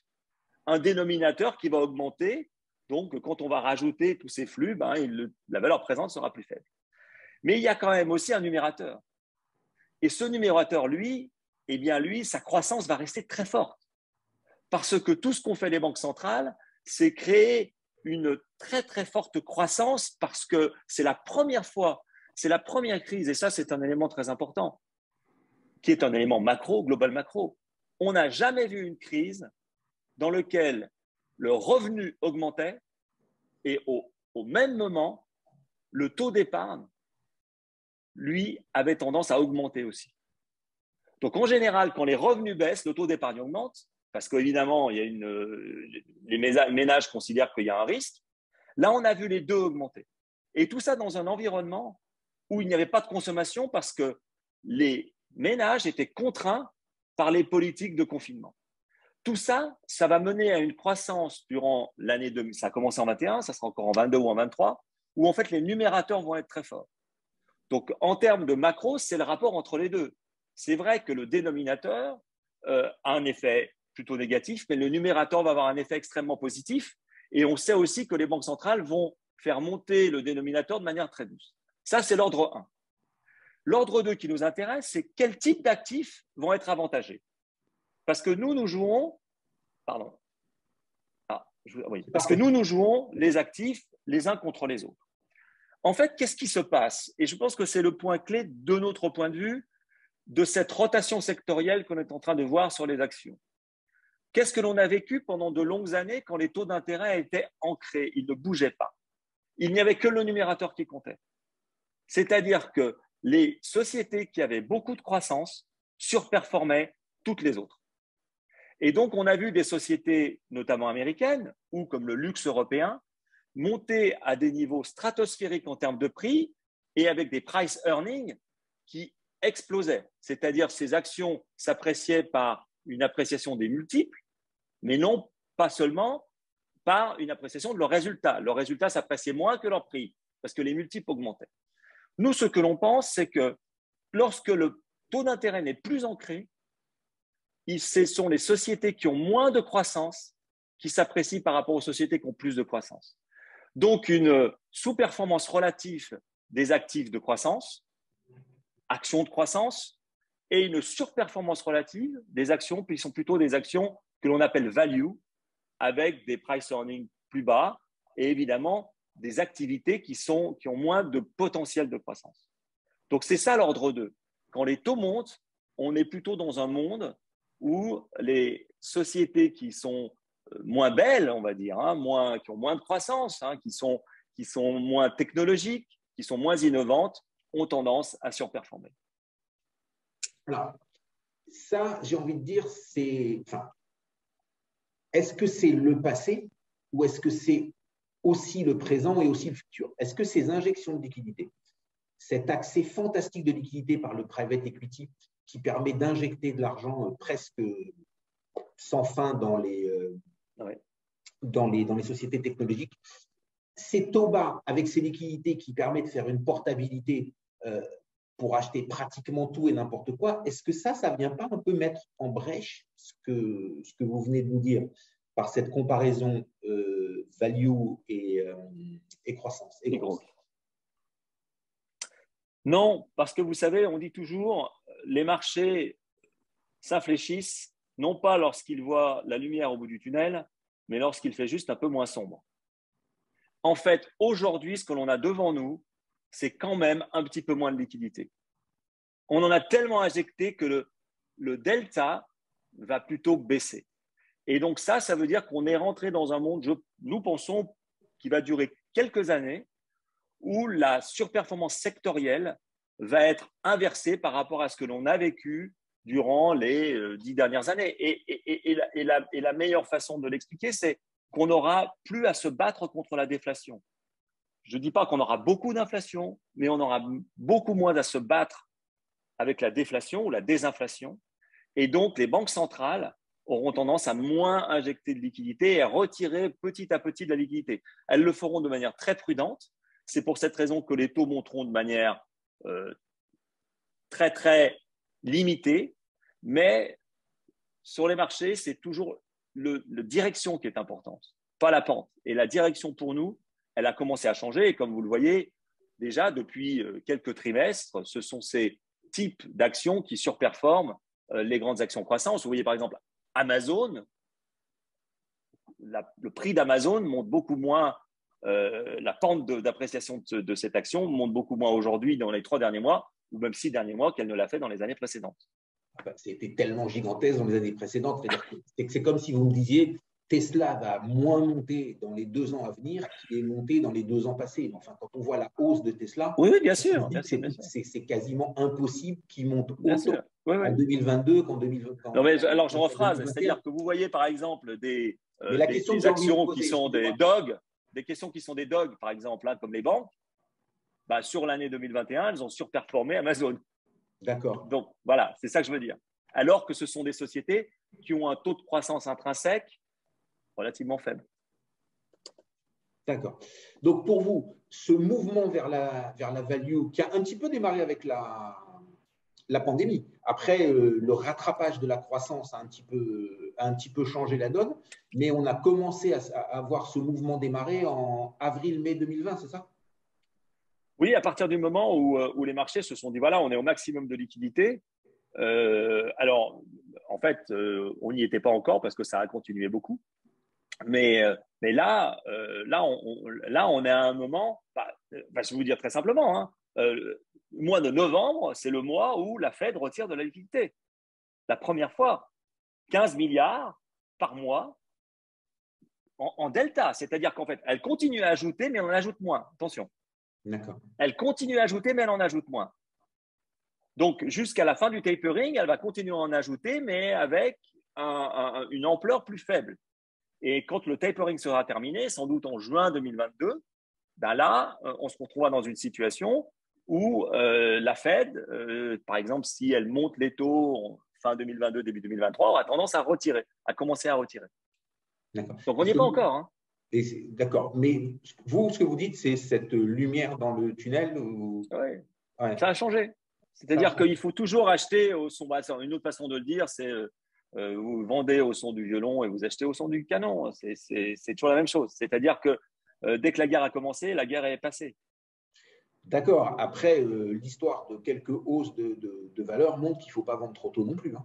Non, mais moi, je ne vous parle pas de l'ordre 1. Non. Un peu trop tôt. Non, sur l'ordre 1, l'appréciation des marchés, elle doit continuer parce qu'il y a toujours d'injection de liquidité en absolu et parce que le numérateur va croître de manière très forte, même si le dénominateur se dégrade un peu. C'est purement actuariel.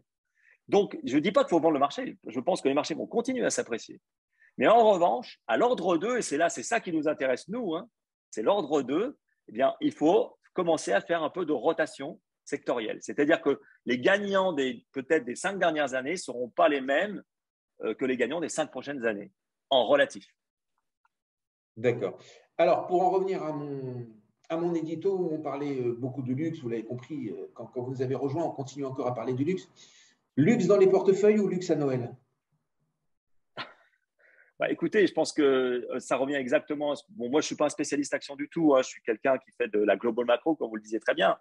Mais il me semble quand même que quand vous avez des PE qui sont près de 40, dans un monde où les taux d'intérêt vont plutôt monter, ça veut dire que c'est pareil, c'est ça. Le PE, c'est une fonction du niveau de taux d'intérêt. Plus le taux d'intérêt est bas, plus le PE est élevé. On peut considérer que l'inflexion a commencé à se passer. Et donc, même s'il y a beaucoup d'achats, on va tous acheter un peu de luxe à Noël, mais ce n'est pas pour ça qu'il faut acheter le VMH. Voilà.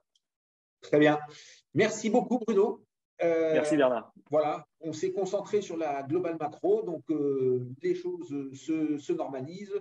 Cet alpha est en train d'être expiré. Il va continuer à être expiré, oui.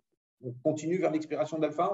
Oui, il y a encore beaucoup de distorsions. Enfin, juste pour vous donner, quand il y a un gros choc comme le Covid sur les marchés, ça a été un choc qui a été 4 fois supérieur à celui de 2008. Il faut voir que c'est un choc qui a eu la même ampleur que 2008 dans une période 4 fois plus courte. Donc ça, c'est très destructeur. Ça a disloqué les marchés. Comme nous profitons de la dislocation, c'est-à-dire que quand les marchés reconvergent, en général, nous performons. Donc on a, je pense, quelques très belles années devant nous. Ça, c'est une bonne nouvelle. Donc, on a quelques belles années luxueuses encore à Noël, si on n'a pas du luxe dans le portefeuille. Merci beaucoup, Bruno. Merci beaucoup. Bien, avec beaucoup d'avance. Bonne fête de fin d'année et vous à aussi. la semaine prochaine pour une nouvelle venue. Merci Bernard. À bientôt. C'est maintenant au tour de Charles-Henri Tournaire. Bonsoir, Charles-Henri. Bonsoir, Bernard. Comment allez-vous? C'est très bien. Merci de me réinviter pour parler de sujets toujours très intéressants, un peu différents de ce qu'on a entendu avant, hein, la finance, mais Je vais rebondir là-dessus. Il est un peu différent, mais il n'est pas vraiment différent. Donc, en juste lien. pour mémoire, le premier sujet, il était sur l'équité ou l'égalité et de voir comment ça s'inscrivait dans un schéma donc pour nous, dans un schéma financier, donc dans un schéma de donation ou de succession. Maintenant, on va travailler aussi un sujet complexe. On va vous écouter sur la communication intrafamiliale en matière de patrimoine. Donc, pour faire simple, parce que là, c'est dit avec des beaux mots, c'est comment on parle d'argent au sein de la famille et souvent entre parents et enfants.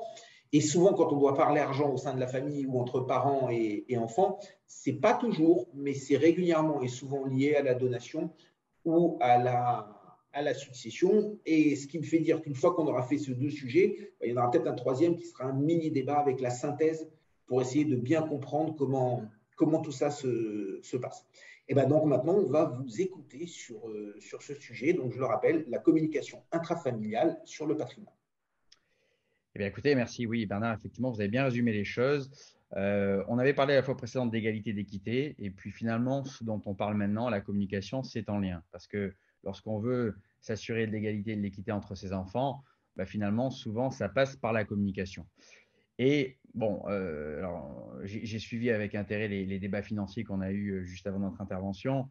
Finalement, on est voilà, dans une actualité qui est mouvante, qui est voilà, faire vivre son patrimoine, le développer.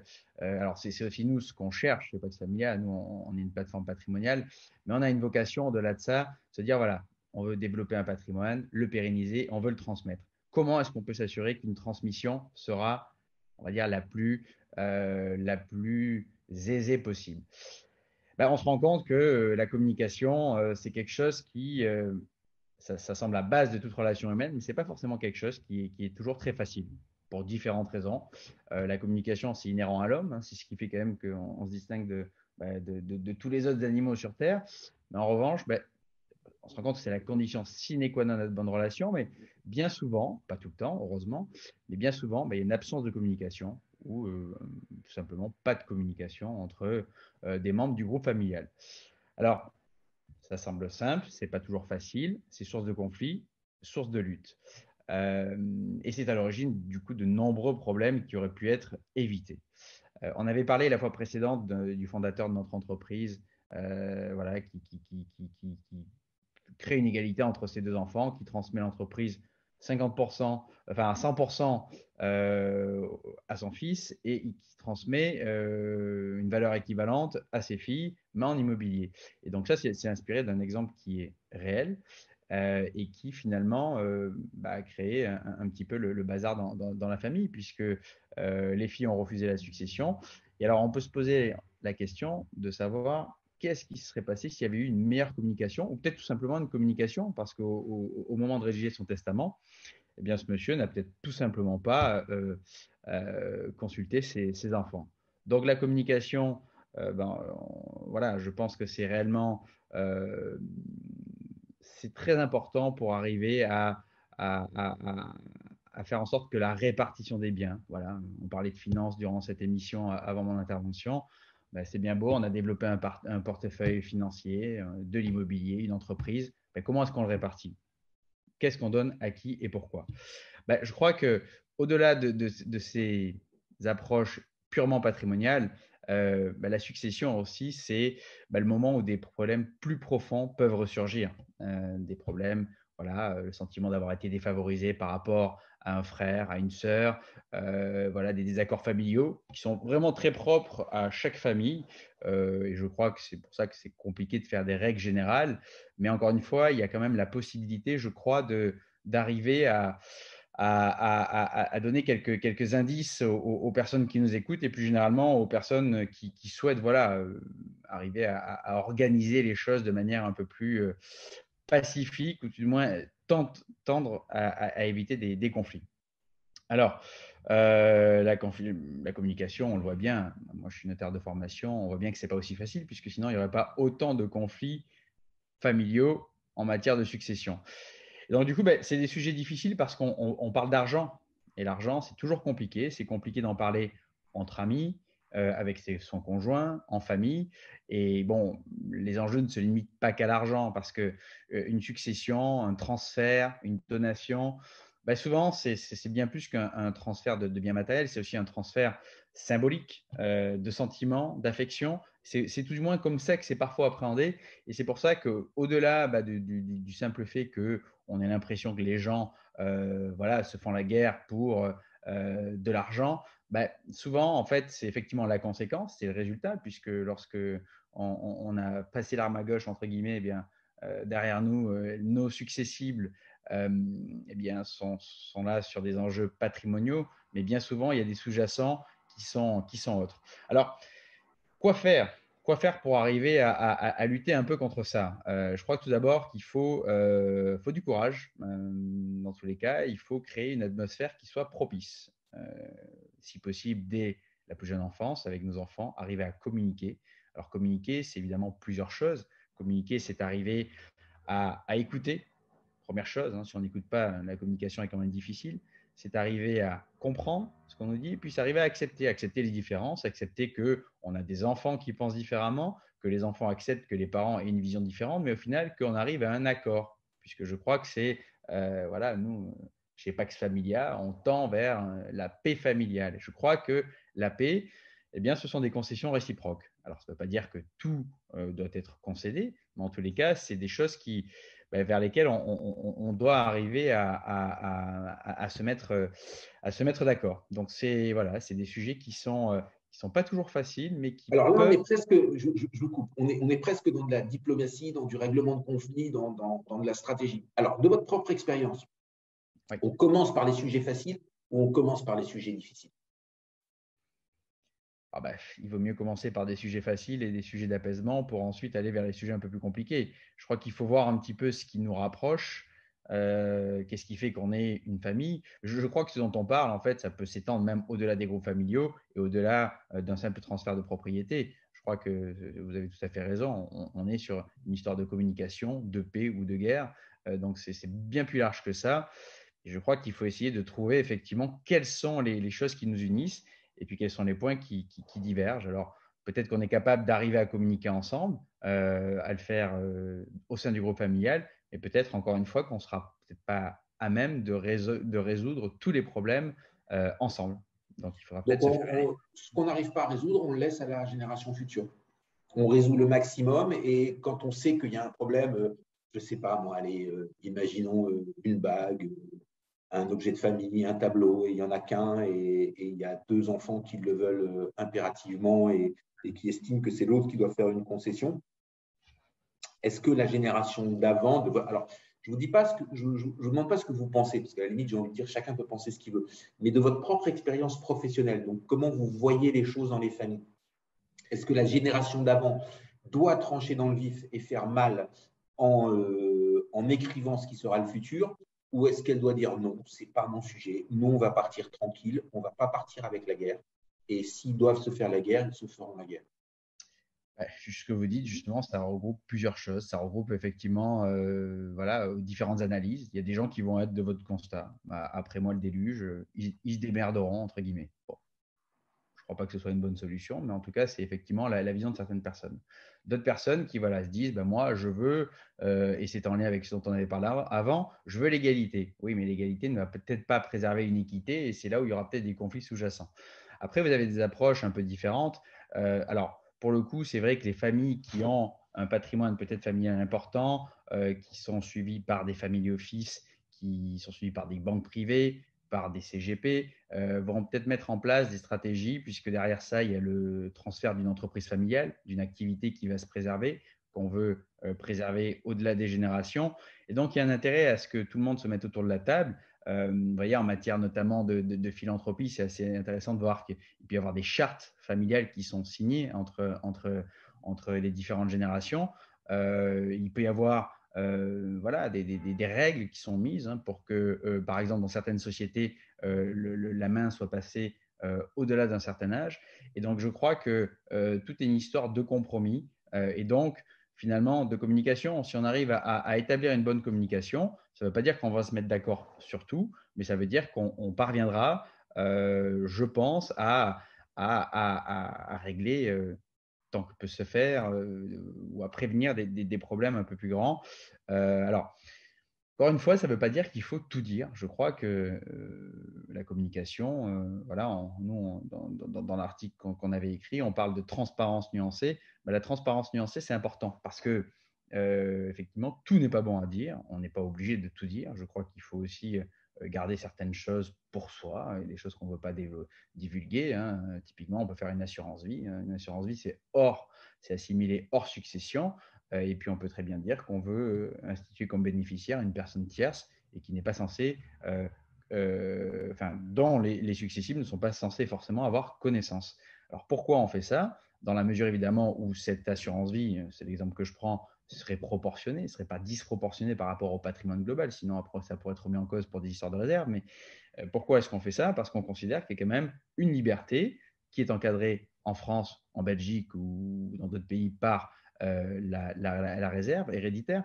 Mais en tous les cas, voilà, c'est des choses qui, moi, à mon avis, doivent être prises en compte.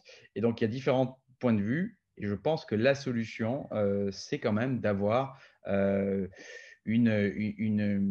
prévoir les choses et d'avoir le courage de les prévoir. Eh ben, moi, ce que je pense à vous écouter, j'ai écouté la première émission, on a préparé ensemble, j'ai parlé avec vous, j'écoute maintenant la deuxième manière sur la communication. Globalement, ce que je pense, c'est que vous devriez écrire un fascicule ou une espèce de petit livre blanc, non pas sur la succession ou la donation, parce que là, il en existe des centaines, mais plutôt sur la manière psychologique, sociologique, psychique de travailler le sujet, de commencer le sujet, puisqu'avec le vieillissement de la population, on est même maintenant dans des familles à 3 générations, si ce n'est pas 4 générations. Et celui qui détient le capital se rend bien compte que des fois, il vaut mieux sauter une génération pour le bien de la famille entière, c'est-à-dire sauter une génération ou dans la propriété et pas dans l'usage, ou alors dans la capacité à décider et pas dans la valeur. Mais on voit bien. On a la chance d'avoir un droit complexe et d'avoir plein d'outils juridiques en France. Donc, on peut faire plein de choses. Il y a des pays où on peut faire beaucoup moins de choses. Hein. Il y a des pays où c'est beaucoup moins coûteux, c'est-à-dire qu'on donne pour beaucoup moins cher, mais on peut beaucoup moins manœuvrer et faire des réglages fins comme on peut en faire en France.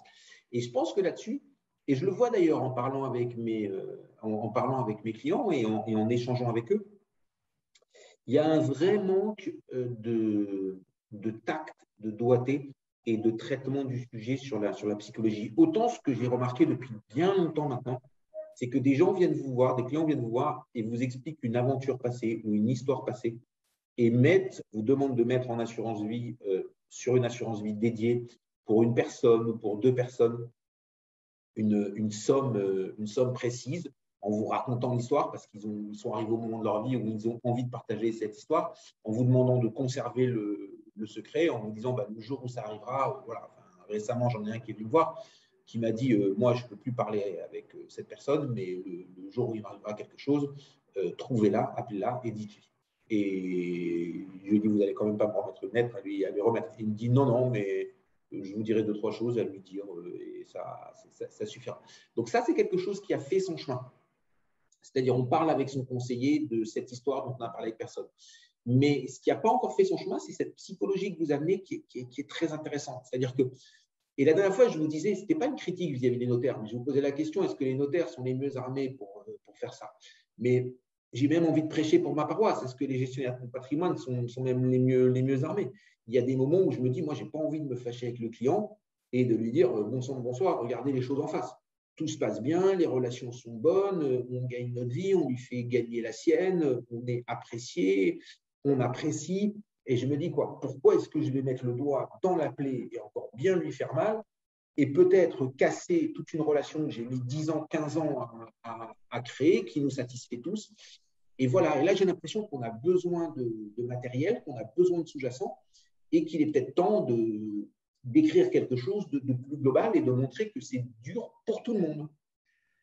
Oui, vous avez tout à fait raison. Et nous, je ne sais pas que Samia, on y réfléchit, et comme je l'avais dit, je crois, la fois précédente, on a créé vraiment notre solution digitale hein, pour vraiment avoir une transparence au niveau du patrimoine des personnes. Mais au-delà du patrimoine, comme on l'a dit, il y a tout un tas de symboliques, des transferts voilà, qui sont vraiment à prendre en compte. Et c'est vrai qu'on réfléchit à tous ces sujets-là. Prochainement, on va réfléchir à l'histoire des familles, parce que l'histoire des familles est en lien aussi avec tout ça. Et effectivement, toute une série d'articles pour apporter des personnes finalement quelques bases et des clés qui existent en matière de gouvernance, en matière de philanthropie, voilà, peut-être sur des gros patrimoines qui ont des conseillers, des avocats, des family officers, des conseillers qui sont vraiment dédiés à ce genre de problématiques. Après, nous, on pense qu'effectivement, il y a une approche peut-être un peu plus large à faire parce que tout le monde peut avoir accès à cette information-là. Et donc, oui, c'est une réflexion qui mûrit chez nous et qui aboutira, je pense, sur peut-être un grand webinaire, peut-être un livre blanc. Enfin, voilà, on a différentes pistes, mais en tous les cas, effectivement, ce sont des sujets qui sont un peu sans fin et qui peuvent réellement aider les personnes parce que c'est effectivement très bien de suivre les marchés financiers quotidiennement. Parce que voilà, je crois qu'on cherche une performance, on cherche à se constituer, à développer un patrimoine. Mais derrière tout ça, je crois qu'on a quand même envie de transmettre quelque chose et que ce soit pérenne. Et ça, je crois que c'est aussi très important. Et c'est en lien et c'est complémentaire. Donc, il ne faut pas, voilà, je crois que l'ingénierie patrimoniale doit être aussi au sens, parce que tout ce qu'on fait là aussi, c'est quand même en lien avec l'ingénierie patrimoniale. Et vous le disiez justement, en France ou en Europe, on peut avoir des outils juridiques qui permettent voilà, d'assurer un transfert des éléments de son patrimoine, hein, que ce soit des éléments financiers, des éléments immobiliers, des entreprises, peu importe. Et en tous les cas, c'est vrai que c'est intéressant. Mais alors, effectivement, chez nous, la problématique fiscale est peut-être plus prise en compte que dans certains pays anglo-saxons, par exemple les États-Unis, où on va dire que la transmission en matière de succession, en matière fiscale, est beaucoup plus légère, voire inexistante, en deçà d'un certain seuil. Mais les problèmes restent les mêmes, vous savez. Je crois que, et même s'il n'y a pas de réserve, on peut voir que ça n'empêche pas qu'il y ait peut-être même encore plus de conflits juridiques que chez nous, peut-être du fait qu'on est encore plus judiciarisé aux États-Unis. Et donc voilà, je crois que la base, c'est réellement de prendre un peu son courage entre deux mains, de pratiquer et de communiquer. Je crois que c'est très important. Et ben, c'est sur ces bons mots qu'on va se laisser. Toujours aussi intéressant, et on va essayer de conceptualiser ça sur une forme de débat pour arriver à coller les deux sujets qui, en fin de compte, si on y réfléchit bien, n'en font qu'un. Merci beaucoup d'avoir participé, Charles-Henri. Merci Bernard. On vous dit à très très bientôt. À très vite. Au revoir. Merci, à bientôt. Et c'est maintenant au tour d'Elisabeth Horvat pour le point immobilier, pour le bien de la quinzaine. Bonjour Elisabeth. Bonjour Bernard. Oh là là, il y a un beau soleil derrière vous. Un très très beau soleil. Je vous fais profiter. Ouais, c'est magnifique. Voilà. C'est magnifique. Alors, on va pas voir le soleil à la radio, mais dans la vidéo, on le verra. Alors, cette quinzaine, quel bien vous nous avez réservé? Allez, aujourd'hui, on vous présente une maison. On va du côté d'Amarginsu, Belverde exactement. On va vous présenter. Redites-le avec l'accent français. C'est toujours compliqué pour les Français d'entendre l'accent portugais. Effectivement. Belverde. Belverde, ok. De l'autre côté du pont, 25 d'avril. Ouais. Et des plages, Fonte da Telha. D'accord. Donc, c'est toujours un peu dans cette grande zone dont on avait déjà discuté la fois dernière. Donc, on est à combien de kilomètres de la plage? On est environ à 8 kilomètres. 8 kilomètres. Et on est à combien de temps de Lisbonne si on doit prendre la voiture? Alors, le temps sans embouteillage et le temps avec embouteillage? Bien sûr, sans embouteillage, on va aller par le côté le plus simple. Donc, nous avons les accès directs qui sont la A33 et la A2, comme d'habitude. En moyenne, en une vingtaine de minutes pour être à la porte de la capitale. Avec les embouteillages, on sait, Bernard, que c'est plus compliqué. Hein. On dépassera les 45. Voilà, on dépassera les 45. Donc là, on a une maison. Alors, comment elle est cette maison? Alors, nous avons une construction qui est neuve sur un terrain de 600 mètres carrés avec des lignes modernes. Nous avons une construction donc sur un open space cuisine moderne, un salon salle à manger avec véranda, 4 suites et nous avons un sous-sol total. D'accord. Quand vous dites un sous-sol total, ça veut dire quoi? Ça veut dire que c'est une vraie cave sur toute la taille de la maison. Tout à fait. On a une descente directe avec le véhicule. Et ce que le constructeur a privilégié, ce sont des grandes baies vitrées au sous-sol. Donc, on peut tout à fait aménager une deuxième partie habitable. D'accord. Donc, le terrain, il est de 600 mètres carrés et on a une emprise au sol de combien? Il va nous rester un jardin de combien? Il va nous rester à peu près 300 mètres carrés de jardin puisqu'il y a une piscine. D'accord. Et on a 180 mètres carrés de surface habitable dans la maison. Et 180 mètres carrés x 2, il y a 2 niveaux dans la maison ou il y a un seul niveau? x2, exactement, avec le sous-sol total. Donc, le sous-sol, c'est le premier niveau plus un second niveau, c'est ça? Donc, c'est sur le même niveau qu'on va avoir le séjour, la cuisine et les chambres à coucher? Oui, c'est sur le même niveau. Donc, on va dire un plein pied avec le sous-sol total, si vous préférez. D'accord, un plein pied avec le sous-sol total. Il y a des droits à construire si jamais la personne qui l'a acheté voulait un peu surélever, un peu élever, tout ça? Il reste un peu de droit à construire? Non? Non, malheureusement, on ne pourra pas rehausser la maison. D'accord. Par contre, on peut aménager librement la partie en bas. Oui, tout à fait. Il a aussi équipé d'une petite cuisine équipée en bas avec une salle d'eau. Donc, on peut tout à fait y ajouter une division en placo pour y mettre une chambre ou un bureau ou une salle de sport. D'accord. Bah, écoutez, c'est très, très bien ça. Et alors, cette maison, il la vend combien? Alors, on est au prix de 900 000 euros, Bernard. 900 000 euros pour cette maison. Il y a 4 suites, c'est ça? Donc, on a une pour les parents et 3 enfants qui vivent dans le luxe. C'était un peu le thème de notre émission. Donc, c'est ça. On est un petit peu dans une maison de luxe. Alors, qu'est-ce que vous en pensez, vous? C'est une bonne affaire? C'est un secteur qui va se développer? C'est un secteur qui va croître? Comment vous voyez un peu tout ce secteur bouger? C'est un secteur que vous aimez bien, n'est-ce pas? C'est un secteur que j'aime beaucoup parce qu'il est très verdoyant. Donc, on a des jolies maisons tout en étant proche de la capitale et proche de la mer. C'est une zone qui se développe énormément. Et oui, je pense qu'on est au prix. On est au prix, au juste prix? Oui. Voilà. Et il y a un adage en immobilier qui dit que quand c'est le bon prix, il ne faut pas avoir peur, il faut y aller. Exactement, Bernard. Eh ben, c'est sur ce bon mot de la fin qu'on vous laisse, qu'on vous quitte. On vous remercie encore pour ce bien de la quinzaine. Et on vous dit à dans 15 jours pour un nouveau bien. Merci beaucoup, Bernard. Bonne journée. Au revoir. À très vite. Au revoir. La French Radio. Portugal.